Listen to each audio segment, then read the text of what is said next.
Hi, I'm Jeff Altman, the Big Game Hunter, and this is a video for executives in doing a salary negotiation. Now, I want to just speak with you and say that if you're working with a recruiter, I know this is hard.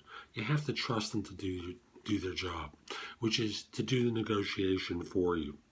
Now, you get to the point where you have the offer or you're on the run-up to the offer. There's two different approaches, one from the contingency side, one from the retained side. I think the retained side finds it less difficult to do the negotiation. On the contingency side, there's a certain panic involved because there's that much more money that's involved in the way of commission.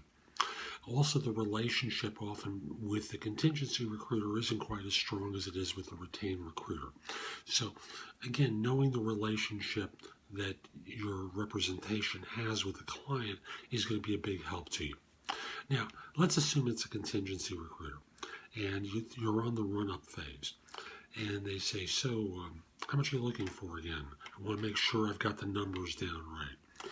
Now, by this point, I want to make sure that you have an idea of what you'd be looking for from this firm based upon what you know of the role, what you know in the way of comparables for people like you.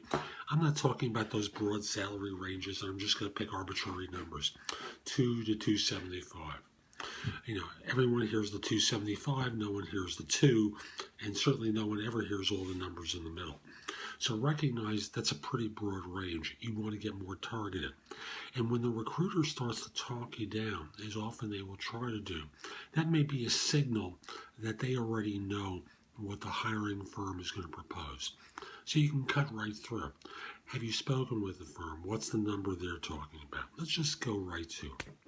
So then this way, you can start working for the case why they have to up the number and why they have to represent you to up the number. Now, when push comes to shove, you may already know that if they offer 245, you'll take it. But they don't need to know that. You have to push for the biggest number because at this point, what they're trying to do is to squeeze you into that pocket that their client has been trying to wedge you into. And that may not necessarily serve their needs. So, again, give them the idea that you're going to do this, it's going to generate this amount of money, you're going to save this amount of money. And at the end of the day, the client may not shift, and you may go directly to the client. But initially, follow the old Nixon proverb, trust but verify. You have to do a certain amount of trust because they've been representing you up until this point. You want them to represent you across the finish line. If you get to a point where the client hasn't budged, could you schedule one more conversation for me? Great. They'll say, what's the intention? I'd like to just talk with them before I make my decision. It's a tough choice for me. It's an important choice for me. I want to make sure I have all the information I need to make my decision. Notice how non-committal that is, because you don't want to necessarily give the idea to that contingency recruiter that you'll take the offer if the client doesn't budge. You want to get them to move a little bit and get them a little bit more flexible. So on the retained side, like I said, you can lay out the case more directly because they tend to be more forthright because they have less money at stake. So again, from how you present it, you're always driving to the highest number. You don't have to be nice because at this point in the run-up phase, they may have an idea of the number that's being proposed. They may not, but normally they will. So just go right to it. What's the number that they're talking about? You can say, that's not going to be enough for me.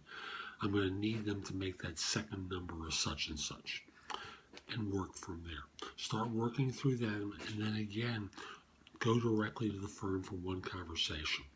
The ideal is if you walk in, but often that's not appropriate. Skype, FaceTime, phone call, however it works for you, set up one last conversation and then go for the close. However, in situations where there's a retained search, be prepared to say yes or no on the spot.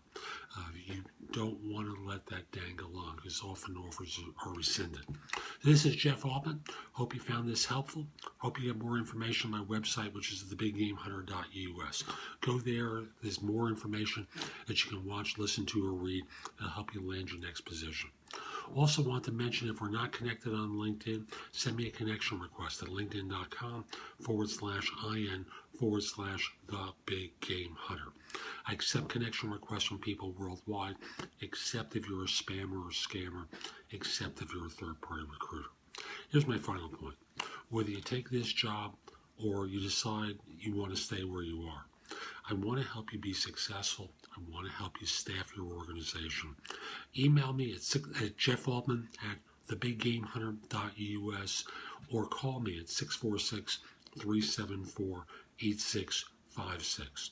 Let's figure out a time to speak. Like I said, I want to help you. This is Jeff Altman. Have a great day.